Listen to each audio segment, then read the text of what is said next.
Welcome to another episode of Journeys of Not So Ordinary People. I'm one of your hosts, Dr. Dave Peltz, and this is our other host, Dr. Joe Hamlett. How are you doing today, Dr. Joe?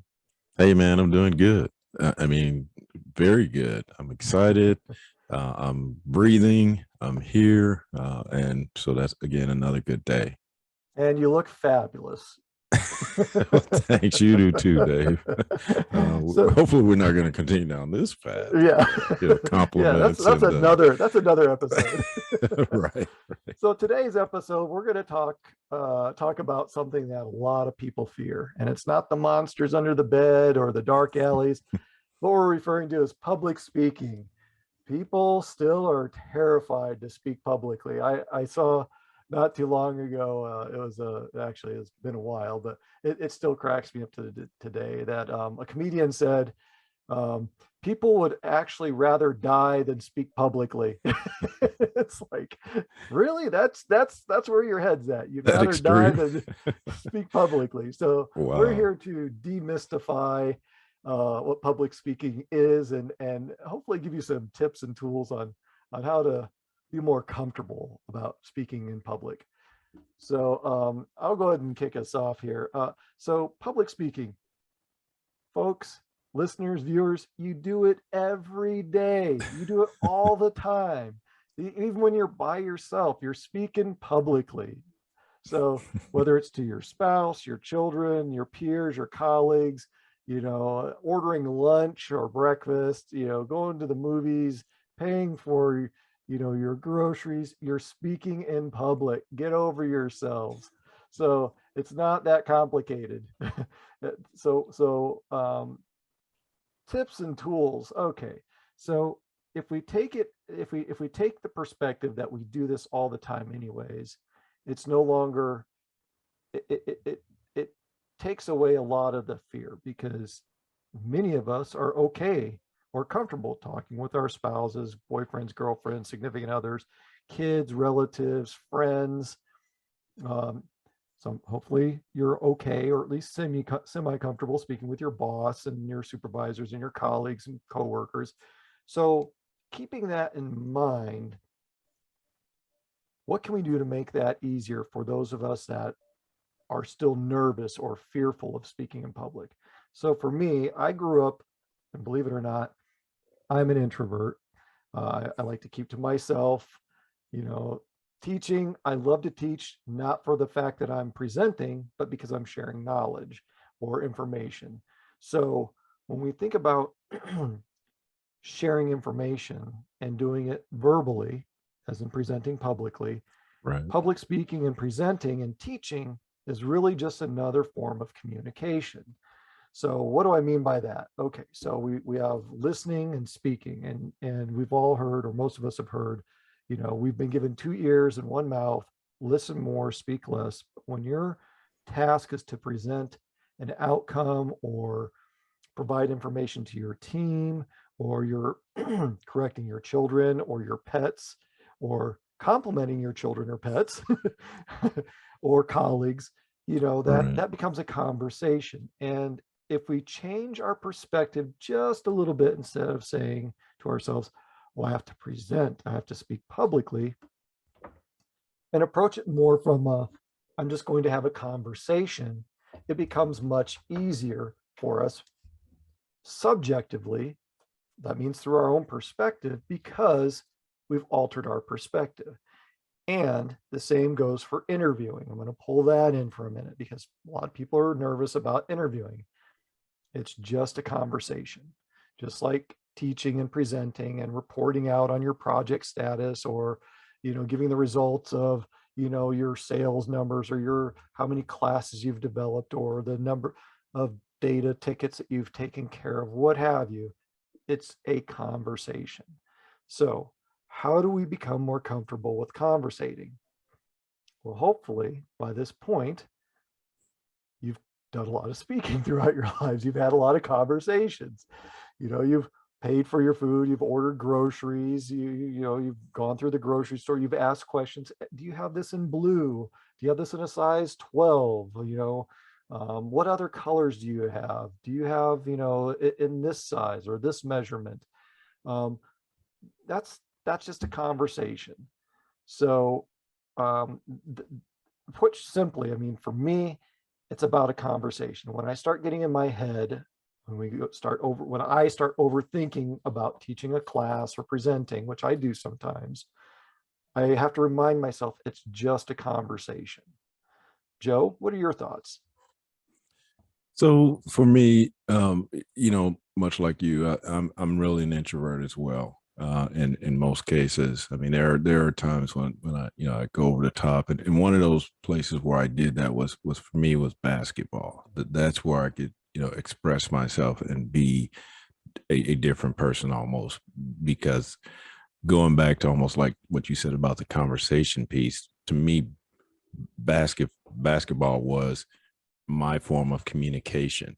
So for me, it was really easy to be different, because I'll go back to high school, and like most people, I still, I present every day just about, and I've gotten a lot better, but I still have anxiety some days, Mhm. when I feel like, oh crap, I got to get off here and do this. But I'll go back to high school. I actually felt speech class the first time, because I was so terrified of getting in front of people. I was so terrified that my content, whatever I was talking about, people were going to laugh, people were going to make fun of me, all those things that really had nothing to do with speaking.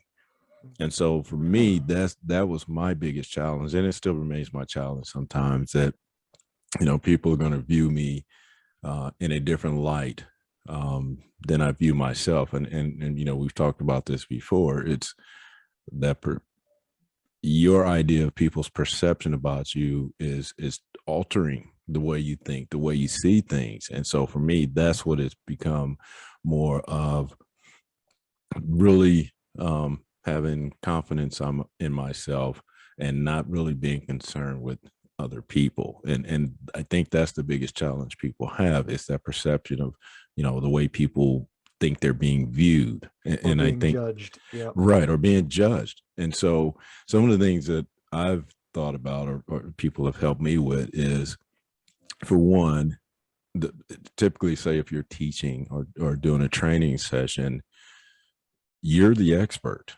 in whatever that topic is.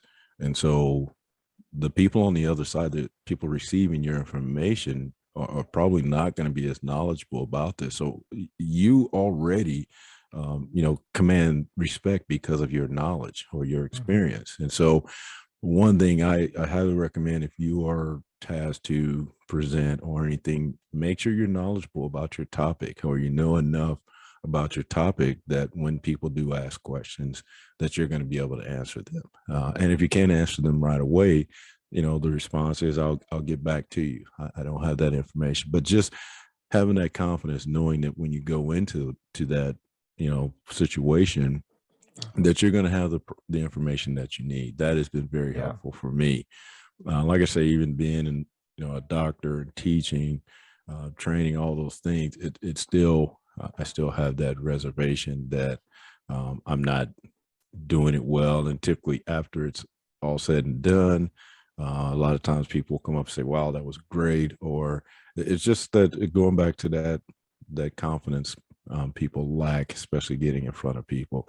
The other Mhm. thing, another um, recommendation people have given me, is the fact that um,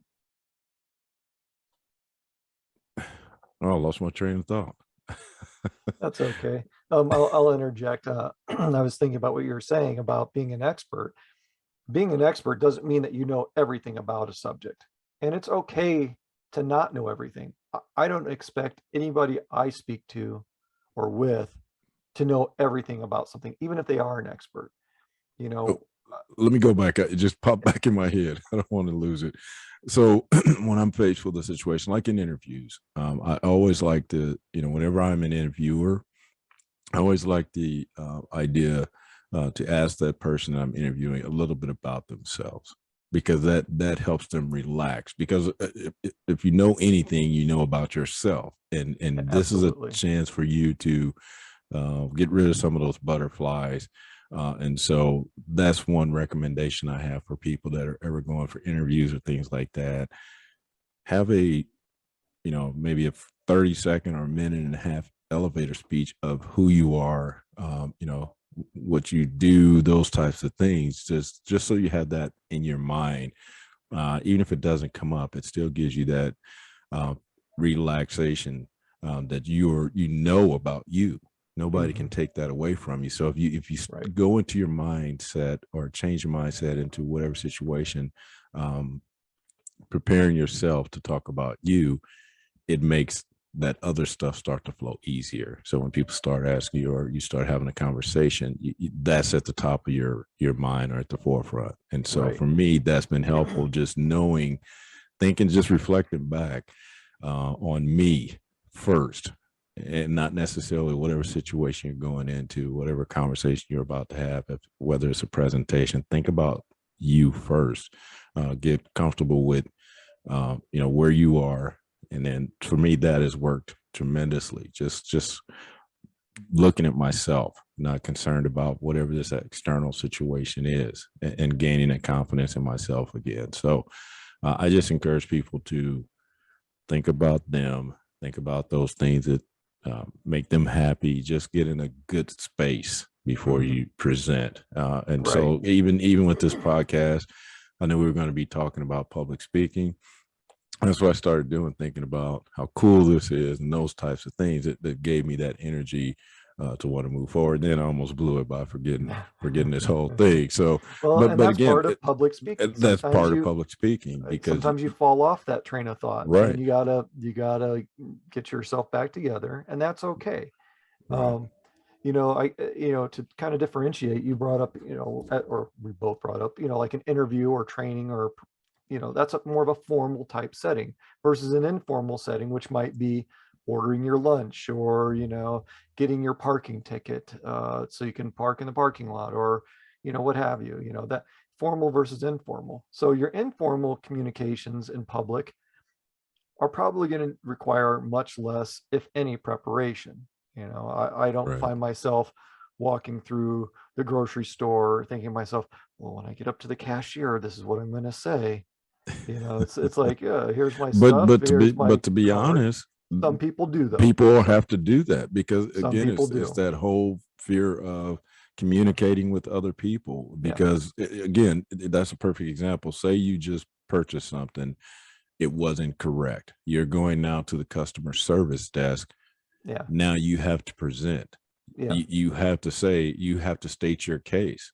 And that Mhm. person on the other end, more than likely, you have to prove to them Yeah. Or why they convince were them, or wrong, or persuade convince them. them. So Yeah. that is a conversation you might have to have, because you could come up there a bunch of different ways. You can come Yeah. up there, this is not correct. So Yeah. you do have to play that in your mind. And that's Yeah. just a, kind of one of those examples where that's needed. But think about that. Some people stepping into a line just at the Yeah. grocery store and putting their Yeah. things up there And and that's a valid having point. a conversation Yeah. with somebody. Some people, that is a struggle. Some Conversation people, yes. And in and general. and for that, I most definitely agree. Some situations and some folks do need more preparation than others. So, and that's something to think about. And the more preparation, the more confident it, the more you prepare, the more it'll help bring about your confidence, because you have a Absolutely. strategy. It doesn't mean, Absolutely. again, to some of our previous episodes, don't overthink shit, Right. just come up with a plan and just start doing it. There was another thing I was going to bring up, but I fell off that train. Same thing. uh, But that's really why I said, whenever even whatever conversation I'm going into, I try to get myself in a good headspace. But like I said, thinking about happy things, thinking about, me and the family, those types of things that prepare me, really mentally prepare me for whatever that conversation is or that yeah, communication is. So that's my exercise, is you got to get in the right headspace to be able to do it. yeah. Yeah, and one of the things I used to be nervous of, and I still do get to these days when I present in a formal setting, is being laughed at. It's just Mm, like, being laughed at, being made fun of. Oh, he stumbled over those words. He used the wrong right, word. He right, pronounced it yeah, wrong, or, oh, look, his shirt's untucked a little bit on the right side, or his Right, tie's right, crooked, or, his hair's funny, or his glasses are uncrooked, and it's like, right. so what I learned to do is, as I started practicing a strategy of nipping it in the bud, if you will. So Yep. when I come in and I present and I start presenting, I start off with a little light, acceptable humor, nothing that's going to Hmm. generate any Right. angst or disrespect, but something light. Like I had a corn dog for lunch. It was corny, not the best joke in the world, but if they're going to laugh at me, let them laugh at something that I Right. want them to Yep. laugh at, or to Right. roll their eyes at and go, oh my God, that's stupid, or that was funny, or You're whatever. absolutely I've correct. already broached that point of Yep. concern, and I did it on my terms instead of being heckled or Absolutely. laughed at. So from that point on, I take the attitude, I've broken the ice for Right. myself. Yep. Now I can focus on what I need to focus on. And that's my job of communicating and keeping people interested, or conveying the information in a way that they understand it. That's absolutely a very good point. I use the same technique. Just find something, like you say, to take away from those thoughts of they're gonna laugh at me, or Mhm. I do the exact same thing. I don't talk about corn dogs or anything, but I do a very similar technique. I just come in and kind of scan the room, and then I do an off the subject joke or comment, and like you say, nothing derogatory or anything like that, but it's one of those obvious things Mhm. that most people are probably experiencing. So that's a very good way to, like you say, icebreaker, to relieve the tension a little bit and to relieve your own Mhm. stress level, and to boost your confidence, because now you made them laugh, Yeah. not they're laughing at you. And so Yeah. now you start off, like you said, that communication on a positive note because you controlled that Yeah. situation. And then from there, you've already set the tone, and that works for me as well. That's a great Yeah. idea to get people, especially depending on the situation. Even like you say, on a if you're doing a conference call or you're presenting, same thing. Start off with Yeah. a corny I, joke. Yeah, and I tell people, well, another way I break the ice is I tell people, we're here to have fun and learn. Even if it's a presentation where I'm providing results on something, Right, I'm here to convey some information to you. Laugh at, laugh with, just laugh. right, So right. that again is part of my mental preparation, that when Yeah, people laugh, they're either laughing with me or laughing at me. I don't care. That means they're right, right. engaged, they're paying Yep, attention. I've taken that piece off off the fear list. I've taken it off. I've thrown it away, because to your point, I took control. And right, like I right, said, laugh at me, laugh with me, just laugh and have fun, enjoy the class. right. Another technique that a lot of people have heard about is, when a person gets in front of other people, it's like, oh, there's so many people, and so many people can be one person, or it could be 500 or 1,000 people. Right. Completely subjective, based upon the individual that's speaking. And one of the things that's been said is, well, if you're afraid of people when you stand up in front of them, pretend that they're all naked. Well, that's never really worked for me, because that Me to me either. creates another stressful Right, situation. right, It's like, why do I want to do that? That's right. awkward. That's not realistic. So Yeah.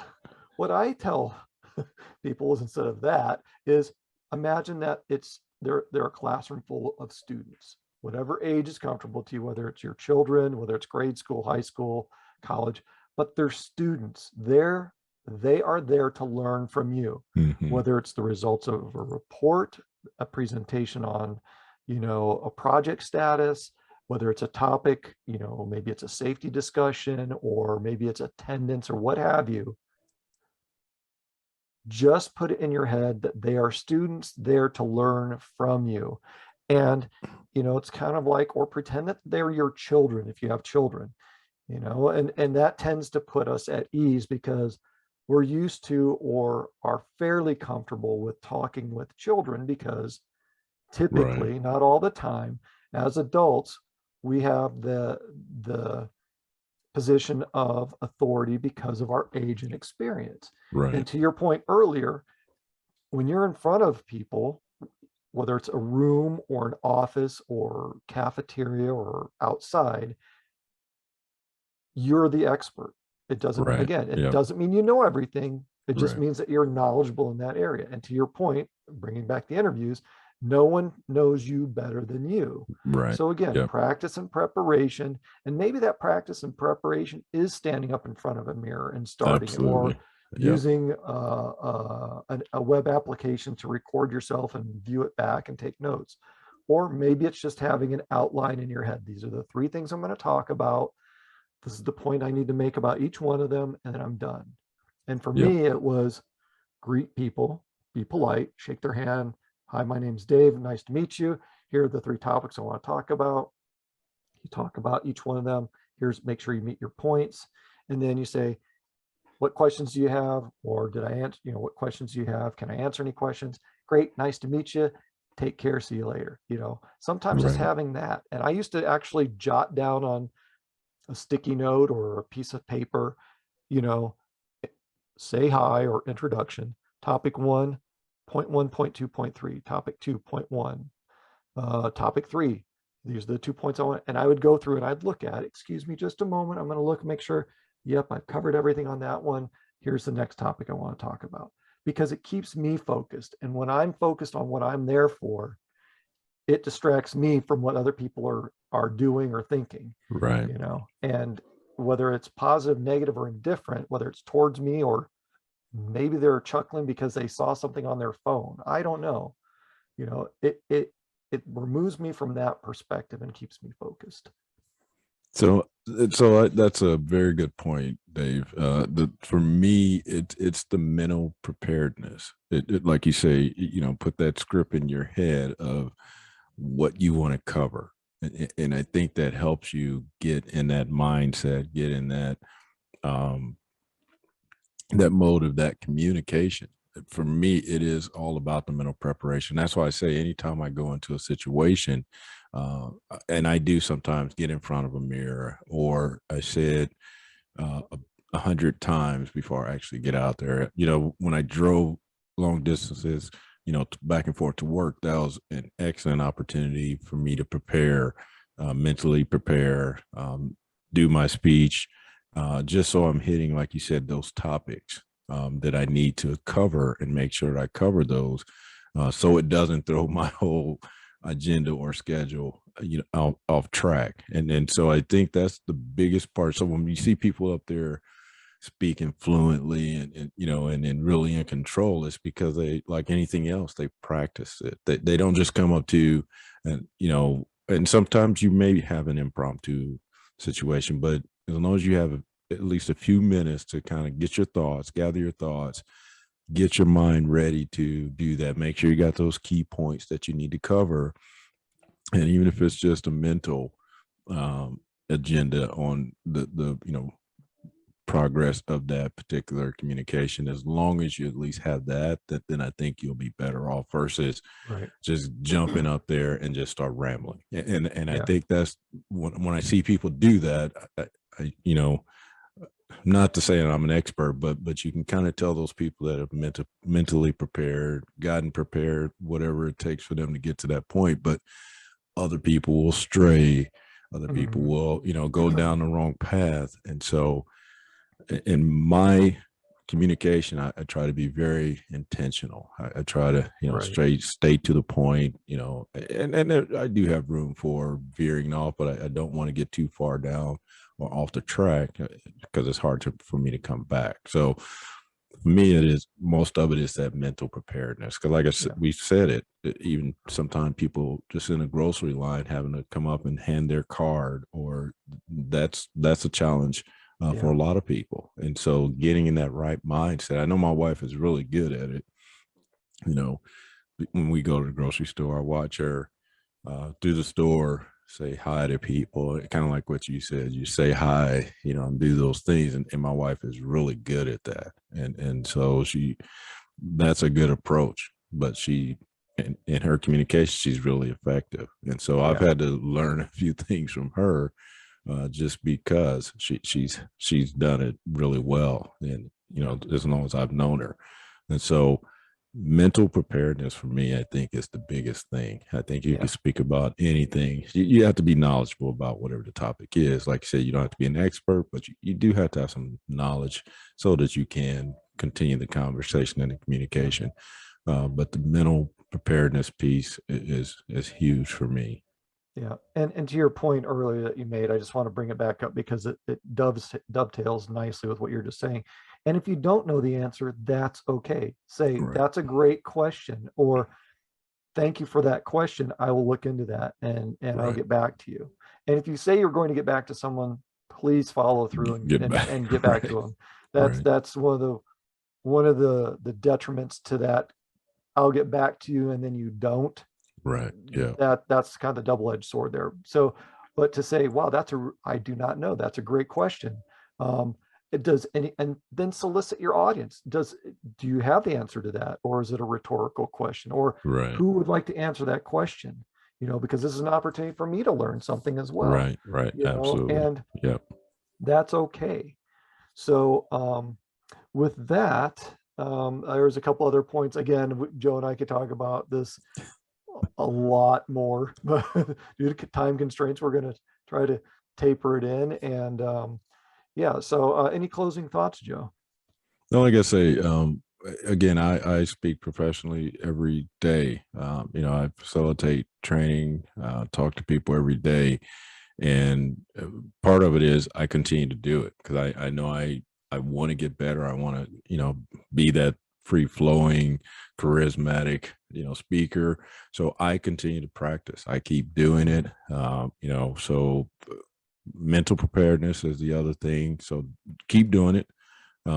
Like everything, it takes practice. So keep doing it, even if you're practicing in front of family, friends, kids, mirror, whatever it is. Keep doing it. The second thing is mental preparedness. Be ready to speak on whatever topics it is, even if it's, like I said, it's last minute. Uh, gather your thoughts before you get up there and try and speak. Yeah.